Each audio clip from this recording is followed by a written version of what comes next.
এখনো শতভাগ ফ্যাসিবাদের নিয়ন্ত্রণে দেশের একমাত্র পারমাণবিক বিদ্যুৎ কেন্দ্র, যাতে সারা দেশেরই ঝুঁকি দেখছেন বিশেষজ্ঞরা।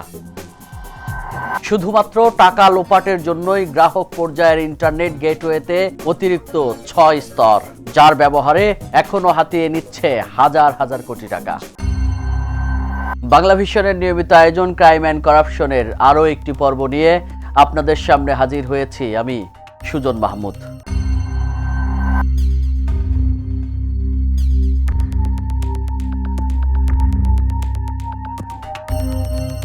দর্শক, ক্রাইম অ্যান্ড করাপশনের আজকের এই পর্বটি শুরু করছি গা শিহরে ওঠার মতো ভয়ানক একটি খবর দিয়ে। পারমাণবিক চুল্লি নিয়ন্ত্রণকারী দেশের একমাত্র প্রতিষ্ঠান রূপপুর পারমাণবিক বিদ্যুৎ কেন্দ্র। প্রতিষ্ঠানটির শুরু থেকেই দেখে দেখে প্রকৌশলী ও সায়েন্টিস্টদের নিয়োগ দেওয়া হয়েছিল সরাসরি আওয়ামী লীগ ও ভারতের রিকমেন্ডেশনেই। সে সময় এই কেন্দ্রের নিয়োগে সকল ধরনের পরীক্ষায় উত্তীর্ণ হওয়ার পরও শুধুমাত্র আওয়ামী পরিবারের সম্পৃক্ততা না থাকায় বাদ দেয়া হয় অসংখ্য প্রার্থীকে। তখন থেকেই তাদের নিয়ন্ত্রণেই চলে পারমাণবিকের মতো স্পর্শকাতর এই কেন্দ্রটি, যা এখনো বহাল রয়েছে। বর্তমান পরিস্থিতিতে পারমাণবিকের মতো একটি স্পর্শকাতর বিদ্যুৎ কেন্দ্রের নিয়ন্ত্রণ আওয়ামী লীগ ও ভারতীয়দের নিয়ন্ত্রণে থাকাটা দেশের জন্য কতটা নিরাপদ, বিষয়টি ভাবতেই আটকে উঠছেন বিশেষজ্ঞরা। এই যে ডকুমেন্টগুলো আমার। মোহাম্মদ জাফর সাদিক নোয়াখালী বিজ্ঞান ও প্রযুক্তি বিশ্ববিদ্যালয় থেকে কেমিক্যাল ইঞ্জিনিয়ারিংয়ে পড়াশোনা শেষ করে অংশ নিয়েছিলেন রূপপুর পারমাণবিক বিদ্যুৎ কেন্দ্রের ল্যাব টেকনিশিয়ান পদের নিয়োগ পরীক্ষায়। লিখিত, ব্যবহারিক ও মৌখিক পরীক্ষায় উত্তীর্ণের পর তাকে নিয়ে তদন্ত শুরু করে রাষ্ট্রীয় গোয়েন্দা সংস্থাগুলো। তারপর আর নিয়োগ দেওয়া হয়নি তাকে। রিটেন পরীক্ষায় নির্বাচিত হওয়ার পর ভাইবা দিয়ে আমি ভাইভায় চূড়ান্ত নির্বাচিত হওয়ার পরে এনপিসিবিএলে এনএসআই ভেরিফিকেশানে পাঠায়। এনএসআই ভেরিফিকেশানে যখন আমার হয় তখন তো আমি, আমার পরিবার সবাই খুশি যে বাংলাদেশের একটা বিগ প্লান্টে আমার একটা জব হচ্ছে। আমিও শিওর এই যে আমার একটা জব হবে, চূড়ান্তভাবে আমি নির্বাচিত হয়েছি। এরপরে দিন যাইতে থাকে, মাস যাইতে থাকে, আমি এটার জন্য অপেক্ষা করতে থাকি কখন আমার মেল আসে। কিন্তু পরবর্তীতে যখন দেখা যায় যে আমার সাথে যাদের ভেরিফিকেশন হয়েছে শুধুমাত্র আমার মেল আসে নাই, বাকি সবাই মেল আসছে, তখন তো আমার স্বপ্ন ভেঙে যায়। জাফর সাদিকের মতো একই অবস্থা অন্তত অর্ধশত নিয়োগ প্রার্থীর। তারা বলছেন, সুনির্দিষ্ট কোনো অভিযোগ না থাকলেও শুধু বিএনপি জামাতপন্থী পরিবারের সন্তান বলে নিয়োগ বঞ্চিত করা হয়েছে তাদের। আমাদের নিয়োগে পদের সংখ্যা ছিল ৪২ জন। তবে হোয়াটসঅ্যাপ যে গ্রুপ খুলেছিলাম আমরা, তো একে অন্যের সাথে আমরা যোগাযোগ রাখতাম। তো সেখান থেকে আর কি তথ্যটা পাই যে আমাদের ৪২ জনেরই ভেরিফিকেশন করানো হয়েছিল। তো এর কিছুদিন পরেই আর কি নিয়োগপত্র ছাড় করা হলো। ৩৭ জন নিয়োগপত্র পেয়েছিল, কিন্তু আমরা বাকি ৫ জন নিয়োগপত্র পাইনি। অথচ আমাদের ফার্স্ট টাইমই ভেরিফিকেশন হয়েছিল। আমাদের ৫ জনকে তো নিলই না, এরপর কিছুদিন পর প্যানেল থেকে দ্বিতীয় ধাপে আবার ভেরিফিকেশন করালো। সেখান থেকে তারা ৫ জনকে নিয়ে এই ৩৭+৫ এই ৪২ জন সংখ্যা দ্বারা মিল করলো। আমি ব্যক্তিগতভাবে আমার এলাকায় খোঁজ নিই এবং জানার চেষ্টা করি যে আমার এলাকায় এনএসআই অফিসার উনি কার সাথে আমার ব্যাপারে, কার কাছ থেকে আমার ব্যাপারে জিজ্ঞাসা করছে। তো আমি জানতে পারলাম যে আমাদেরই এলাকার আওয়ামী লীগের একজন নেতা, উনাকে আমি চিনি, উনাকে জিজ্ঞাসা করছে যে আমার বাবা চাচারা কাকে ভোট দেয়।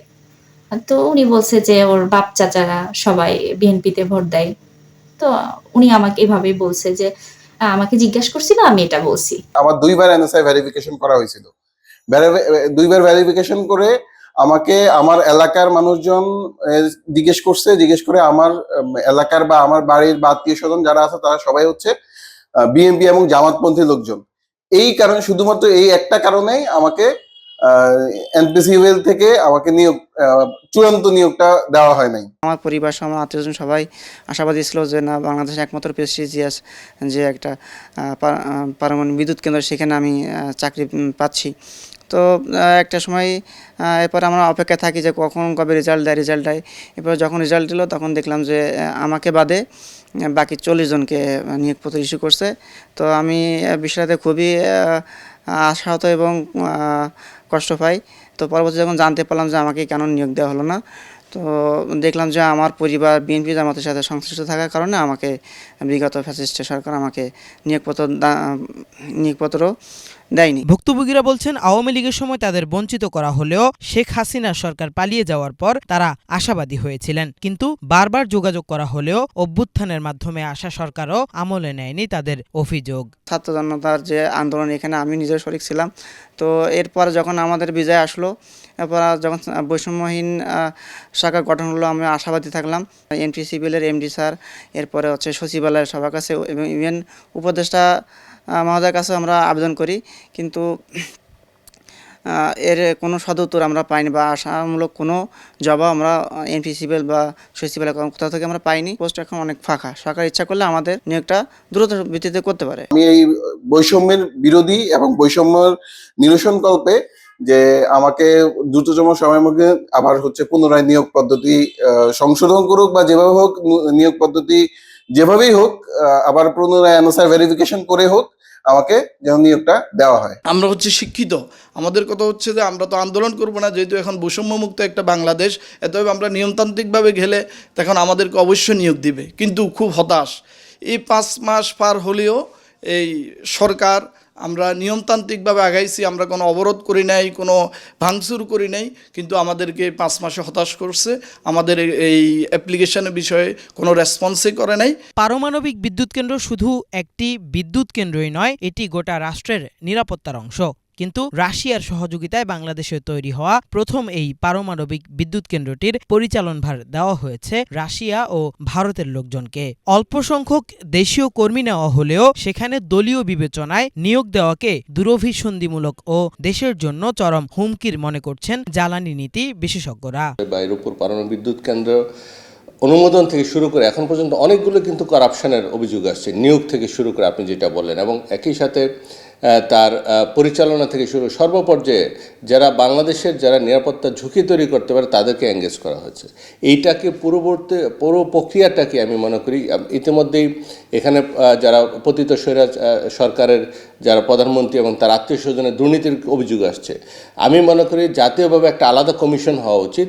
এটার থরো ইনভেস্টিগেশন করা, একেবারে নিয়োগ শুধু না, এই পর্যায়ে বাংলাদেশের স্বার্থের বিরুদ্ধে কোনো অবস্থান নিতে পারে ব্যক্তি বা নিষিদ্ধ কোনো দলের কোনো কর্মী আগে ছিল বা নেতা ছিল, তারা নিয়োগ হয়েছে কিনা, এবং একই সাথে পারমাণবিক বিদ্যুৎ কেন্দ্র পরিচালনাতে এমন কোনো ব্যক্তি আছে কিনা যে সাবোটেজ করে ভবিষ্যতে ক্ষতি করতে পারে বাংলাদেশে, এগুলি দ্রুত নিশ্চিত করে আইডেন্টিফাই করা উচিত। তা নাহলে রূপপুর পারমাণবিক বিদ্যুৎ কেন্দ্র নিয়ে আমরা যদি দেখি যে অন্যান্য বিশ্বের বিভিন্ন জায়গায় যে ইউরেনিয়াম চুরি হচ্ছে, মায়ানমার থেকে ইউরেনিয়াম চুরি হয়ে গেছে এবং তাকে ফাইনালি ধরতে হয়েছে তাকে, এবং এরকম ঘটনা যদি কোনো ভিতরে সাবোটেজ করে বাংলাদেশের সাথে কোনো একটা প্রতিদ্বন্দ্বী রাষ্ট্রের এবং সাবোটেজ করে এবং তার যদি রিপ্রেজেন্টেটিভ আবার ভিতরে থাকে, তাহলে কিন্তু এটা বাংলাদেশের জন্য একটা বড় ধরনের ট্রিমেন্ডাস মেসাকার হবে, যেটা আমি মনে করি বর্তমান অন্তর্বর্তী সরকারকে খুব গুরুত্ব সহকারে দেখা উচিত এবং এটা নিরাপত্তার দৃষ্টিকোণ থেকে দেখা উচিত। এটা শুধুমাত্র একটা স্ট্র্যাটেজিক বিদ্যুৎ কেন্দ্র না, এটা নিরাপত্তাহীনতাও তৈরি করতে পারে। মানুষের জীবন, ওখানকার পুরো এই অঞ্চলের শুধুমাত্র আমাদের মানে উৎপাদন বিদ্যুতের বিষয় না, এই অঞ্চলের মানুষের এবং প্রাণের জীবন জীবিকা কিন্তু হুমকির মুখে পড়তে পারে। এ বিষয়ে জানতে রূপপুর পারমাণবিক বিদ্যুৎ কেন্দ্রের নিয়ন্ত্রক প্রতিষ্ঠান নিউক্লিয়ার পাওয়ার প্ল্যান্ট বাংলাদেশ লিমিটেডের ব্যবস্থাপনা পরিচালকের অফিসে গেলে ব্যস্ততার কারণ দেখিয়ে তিনি কথা বলতে রাজি হননি। মোবাইল ফোনেও বারবার চেষ্টা করা হলেও ব্যস্ততার অজুহাত দিয়ে কল কেটে দেন কোম্পানির ব্যবস্থাপনা পরিচালক ও প্রকল্পটির পরিচালক ডক্টর মোহাম্মদ জাহিদুল হাসান। কিফায়েত শাকিল, বাংলা ভিশন, ঢাকা। ইন্টারনেটের ভুজুং ভাজুং বুঝিয়ে কত সহজেই হাজার হাজার কোটি টাকা লোপাট করা হচ্ছে, এবার সেই সংক্রান্ত একটি রিপোর্ট। শুধুমাত্র অতিরিক্ত টাকা আদায়ের জন্যই তৈরি করা হয়েছে ইন্টারনেট প্রবেশ থেকে গ্রাহক পর্যায় পর্যন্ত বিভিন্ন গেটওয়ের নামে অতিরিক্ত 6টি আলাদা আলাদা স্তর। এগুলো ব্যবহার করেই জনগণের কাছ থেকে হাজার হাজার কোটি টাকা হাতিয়ে নিচ্ছে আওয়ামী লীগ নিয়ন্ত্রিত কয়েকটি প্রতিষ্ঠান। আর এসব করা হচ্ছে সরকারের টেলিযোগাযোগ নিয়ন্ত্রণে কাজ করা প্রতিষ্ঠান খোদ বিটিআরসির মাধ্যমেই। প্রথমে ডিজিটাল বাংলাদেশ, পরে স্মার্ট বাংলাদেশের কথা বলে ডিজিটাল কানেক্টিভিটি, আইসিটি উন্নয়ন সহ নানা খাতে হাজার হাজার কোটি টাকার প্রকল্প নেয় আওয়ামী সরকার। এই অংশ হিসেবে দেশে চালু করা হয় 4G। জোরসোরে 4Gর প্রচারণা থাকলেও প্রত্যন্ত অঞ্চলে স্পিডে প্রায়ই 2Gর দেখা মেলে। তথ্য বলছে এশিয়ার দেশগুলোর মধ্যে ইন্টারনেট সেবার দিক থেকে তলানিতে বাংলাদেশ হলেও খরচ সবার উপরে। ইন্টারনেট ব্যান্ডউইথ দেশে প্রবেশের শুরু থেকে প্রান্তিক গ্রাহক পর্যন্ত পৌঁছাতে কয়েকটি স্তর তৈরি করা হয় ওই টাকা নিজেদের পকেটে ভরতে। ফলে প্রতিটি স্তরে হাত বদলে গুনতে হয় ভ্যাট, ট্যাক্স সহ বাড়তি টাকা। আইআইজির কেনা গড়ে 180 টাকার 1 MB ইন্টারনেটের দাম হাত বদলে গ্রাহককে কিনতে হয় প্রায় 300 টাকায়। এভাবেই প্রায় গত 15 বছরে হাজার হাজার কোটি টাকা লোপাট করেছে আওয়ামী সরকার। প্রচুর মধ্যস্বত্বভোগী আছে, তার মধ্যে একটা বড় মধ্যস্বত্বভোগী বা সবচেয়ে বেশি পাওয়ারফুল হচ্ছে বেসিক্যালি দুইটা এনটিটিএন কোম্পানি। তো এই দুইটা এনটিটিএন কোম্পানিকে আমরা জানি যে গত 15 বছরে এদের ব্যবসা সুবিধা দেওয়ার জন্য সরকার এখানে কাউকে ঢুকতে দেয় নাই, এবং বিভিন্ন লোকাল আইএসপি বা যারা মোবাইল অপারেটর তারাও যে এই নিজেরাই ট্রান্সমিশন লাইন তৈরি করতে পারবে সেই জিনিসটাও তাদেরকে করতে দেওয়া হয়নি। নেতা কর্মীদের বললেন, কিছু ব্যবসায়ী বললেন, যারা দলের সুবিধা নেওয়ার জন্য দল করেছে, তারা যেভাবে লাইসেন্সগুলি নিয়েছে, লাইসেন্সগুলি নিয়ে তারা যেমন লুটপাট করেছে, একদিক দিয়ে জনগণের উপর করের বোঝা চাপিয়েছে। অনেকগুলি লাইসেন্সে আসলে মিডিলে লাইসেন্স আসলে প্রয়োজন নেই। এই লেয়ারগুলি তৈরি করা হয়েছিল কিছু মানুষকে খুশি করার জন্য, কিছু মানুষকে অনৈতিক সুবিধা দেওয়ার জন্য। ওই যে মাঝখানে যে অর্থটা, এটা কিন্তু জনগণকে সুবিধা দেওয়া যায়, গ্রাহককে সুবিধা দেওয়া যায়। ইন্টারনেটের এই উচ্চমূল্যের সরাসরি প্রভাব পড়ে দেশের শিক্ষা, স্বাস্থ্য, ফ্রিল্যান্সিং সহ সামগ্রিক অর্থনীতিতে, তৈরি করে ডিজিটাল বিভাজন। সারা পৃথিবীতে ইন্টারনেটকে ওরা ইউজ করে হচ্ছে একটা এনেবলিং সেক্টর। আমি যদি এক ইন্টারনেটের মাধ্যমে হাই কোয়ালিটি এডুকেশন কন্টেন্ট যদি আমি দিতে পারি, তাহলে কি হবে, আমি শহর গ্রামের মধ্যে ডিভাইডটা কমাইতে পারবো, কোয়ালিটি এডুকেশন আমি রুরালে দিতে পারবো। সিমিলারলি হেলথ যদি চিন্তা করেন আপনি, আমাদের দেশে হেলথ হচ্ছে আরবান সেন্ট্রিক। আমার হেলথের মেজরিটি সেবা হচ্ছে আরবানে, রুরালে নাই বললে চলে। সেই রেসপেক্টে এখন যদি ইন্টারনেটের বেনিফিটটা আমরা ইউজ করতে পারি, তাহলে আমরা আরবান রুরালের যে হেলথের যে ডিসপ্যারিটি, সেটা আমরা কমাইতে পারবো। গ্রাহকরা যখন দেখবে যে তাকে অনেক বেশি পে করে ইন্টারনেট হচ্ছে, তারা কিন্তু ইন্টারনেটে অ্যাভেলেবেল হবে না। তার মানে আমরা ব্যবসা হারাচ্ছি, এবং আমরা চাই যে ন্যায্য মূল্য এবং ন্যায্য স্পিড থাকলে আমরা আসলে ইন্টারন্যাশনালি ফাইট করতে পারবো। জুলাই গণ অভ্যুত্থানে পট পরিবর্তনের পর প্রতিটি সেক্টরে সংস্কার চলছে। ধারাবাহিকতায় আইআইজি, আইজিডব্লিউ কিংবা এনটিটিএন এর মতো বিভিন্ন স্তরকে সংস্কারের পক্ষে মত খাত বিশ্লেষকদের। একই স্তরে একাধিক লাইসেন্স কমানো সহ প্রতিযোগিতামূলক বাজার তৈরিতে জোর তাদের।